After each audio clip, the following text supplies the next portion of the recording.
when I say river, it's exactly how the river in nature flows. Mm.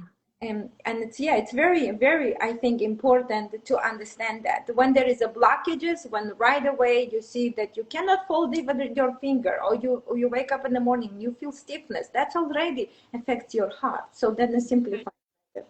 Okay. Yeah, and I think it might be, if I may, just to, if Absolutely.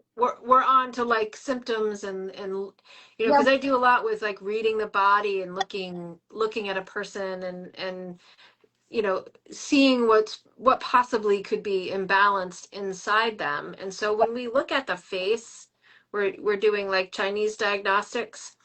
And when we look at the face, the heart is the nose, and it's this area right here.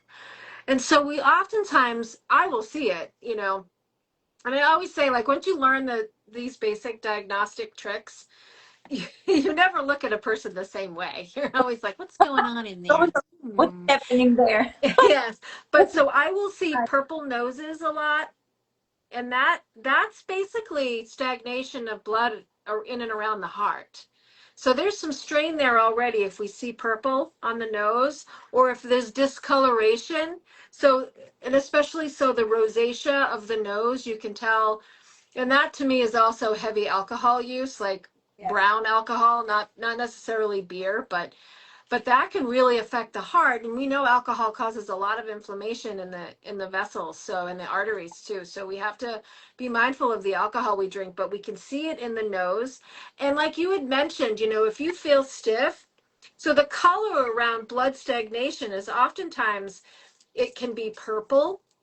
So, and I'll see this too, especially if the kidneys are part of the heart, you know, because there's always that congestive heart issue, and it's the kidneys aren't able to get rid of the fluids. So you'll see like edema around the ankles, you'll see swelling around the ankles, it can be in the extremities. So just you bringing that up was a good point, you know, because you can see in your body the changes that might be going, you know, can see on the outside of your body the changes that might be going on the inside of your body. Another color is red, because red will depict inflammation.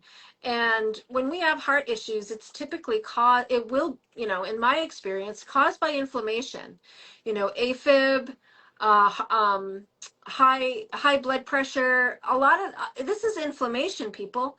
And you'll look up high blood pressure and say, well, you know, what causes high blood pressure? And you know, out there in the ethers, we'll say, well, we really don't know what causes high blood pressure, but we really do. You know, it's inflammation, and that can be caused by lots of different things. So red, purple, look at your face, how do you feel? And like you said, is there shortness of breath, uh, you know, without someone having asthma or some other kind of lung issue. And so, yeah, these are kind of the important things to look out for.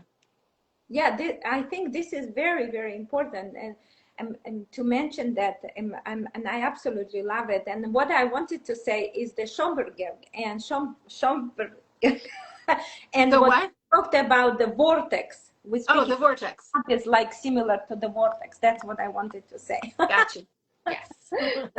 But overall, yes, what you mean, it's so important. And the color, everything. And that's what I'm trying to say. You know, many people, they don't want to read their bodies, they just want to read the tests.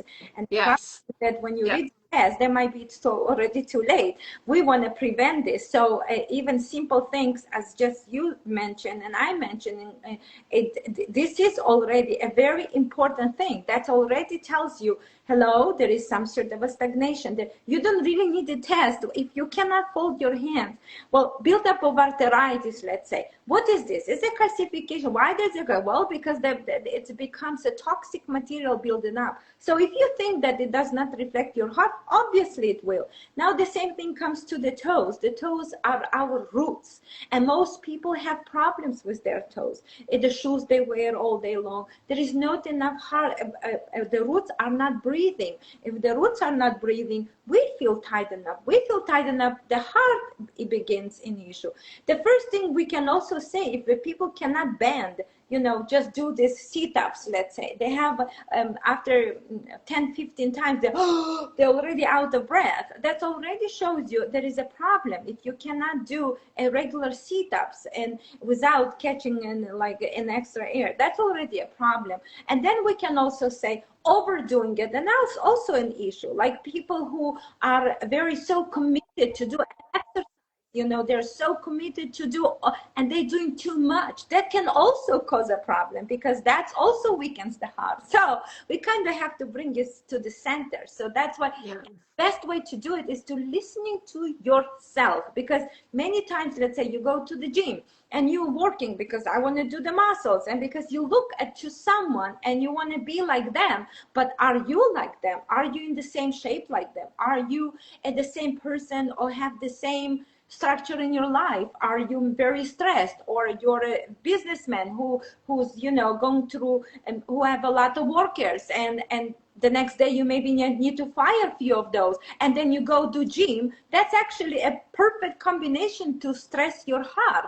So that's, I want people to understand, everyone, we all have this issue. That's why it's number one killer, is because we all have those symptoms, and we are not listening to our inner voice, and we kind of trying to, oh, my doctor, oh, my this.